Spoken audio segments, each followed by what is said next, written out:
இதுவரைக்கும் நம்ம சேனலை சப்ஸ்கிரைப் பண்ணாதவங்க உடனே சப்ஸ்கிரைப் பண்ணுங்க. அப்படியே அந்த பெல் பட்டனையும் பிரஸ் பண்ணுங்க. நம்மளுக்கான சப்ஸ்கிரைபரை இன்க்ரீஸ் பண்ணிட்டே இருங்க. ஹலோ வியூவர்ஸ், +2 தேர்வு முடிவுகள் வெளியிடப்பட்டுள்ளது. தமிழகம் மற்றும் புதுச்சேரியை சேர்ந்த 7082 பள்ளிகளை சேர்ந்து 8,88,000 +2 மாணவர்கள் தேர்வை கடந்த மாதம் எழுதினர். மாணவர்களின் விடைத்தாள் திருத்தும் பணி கடந்த வாரம் முடிந்தது. இதையடுத்து இன்று காலை 9:30 மணிக்கு +2 தேர்வு முடிவுகள் வெளியிடப்பட்டுள்ளது. தமிழகத்தில் +2 பொதுத் தேர்வில் 91.3% மாணவ மாணவிகள் தேர்ச்சி பெற்றுள்ளனர். மேலும் தமிழகத்தில் மாணவர்களை விட மாணவிகளே அதிகளவில் தேர்ச்சி பெற்றுள்ளனர். மாணவிகள் 93.64% தேர்ச்சியும் மாணவர்கள் 88.57% தேர்ச்சியும் பெற்றுள்ளனர். இது மாணவர்களை விட 5.07% மாணவிகள் தேர்ச்சி பெற்றுள்ளனர். அதே நேரத்தில் தேர்வு முடிவுகள் அனைத்து பள்ளிகளிலும் உள்ள கணினிக்கு ஆன்லைன் மூலம் அனுப்பி வைக்கப்பட்டது. அவர்கள் தங்கள் தேர்வு முடிவை தங்கள் படிக்கும் பள்ளியில் பார்த்து கொள்ளலாம். மேலும் தேர்வு எழுத விண்ணப்பிக்கும் போது தெரிவித்த செல்போன் எண்ணுக்கும் உடனடியாக தேர்வு முடிவுகள் மதிப்பெண்களுடன் அனுப்பி வைக்கப்படும்.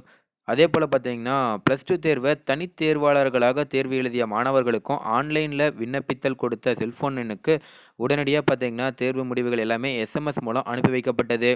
அதே போல் +2 தேர்வு முடிவுகள் அரசு தேர்வு இயக்கத்தின் இணையதளமான www.tnresults.nic.in, www.dge1.tn.nic.in ஆகியவற்றிலும் பார்த்தீங்கன்னா மாணவர்கள் பார்த்து தெரிஞ்சுக்கலாம். அதாவது என்னைக்கு ரேங்கிங் சிஸ்டம் இல்லை அப்படின்னு சொன்னாங்களோ அன்னையிலேருந்து பார்த்தீங்கன்னா இந்த +2 தேர்வை நிறைய பேர் கண்டுக்கிறது இல்லை அப்படின்னு தான் சொல்லணும். உண்மையிலேயே பார்த்தீங்கன்னா இன்றைக்கி ரிசல்ட் வெளியாகும் அப்படின்னு நிறைய பேத்துக்கு தெரியல அப்படின்னு தான் சொல்லணும்.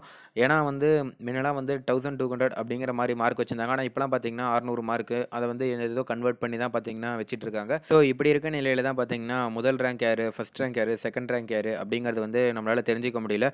இதை தெரிஞ்சிக்கிறதுக்காகவே நிறைய பேர் பார்த்தீங்கன்னா ரொம்ப ஆர்வமாக இருப்பாங்க. அதாவது எந்த ஸ்கூல் ஃபர்ஸ்ட் வந்தது, எந்த ஸ்கூலில் அதிக தேர்ச்சி பெற்றிருக்காங்க, இப்படி போல் பல விஷயங்கள் தெரிஞ்சுக்கிறதுக்காகவே மக்கள் ரொம்ப ஆர்வமாக இருப்பாங்க. ஆனால் இந்த நிலையில் இவங்க வெறும் 600 மார்க் அப்படிங்கிற மாதிரி டெஸ்ட் வச்சுட்டாங்க. அது மட்டும் இல்லாமல் கிரேட் அடிப்படையில் தான் பார்த்தீங்கன்னா மார்க் வெளியிடுறாங்க. முதல் மதிப்பெண்லாம் பெற்றவங்க யாருன்னு சொல்லக்கூடாது அப்படிங்கிற மாதிரி சொன்னதுலேருந்து பார்த்தீங்கன்னா யாரும் அதை பெருசாக கண்டுக்கல அப்படின்னு தான் சொல்லணும். மேலும் இந்த தகவல் குறித்து உங்களோட கருத்து என்ன அப்படிங்கிறத கீழே கமெண்ட்டில் பதிவு பண்ணுங்கள். மேலும் இந்த தகவல் உங்களுக்கு பிடிச்சிருந்துச்சுன்னா மறக்காமல் லைக் பண்ணி ஷேர் பண்ணுங்கள். இதே போல் பல தகவல் தெரிஞ்சுக்கொள்ள நம்ம சேனலை உடனடியாக சப்ஸ்கிரைப் பண்ணுங்கள். தேங்க்யூ.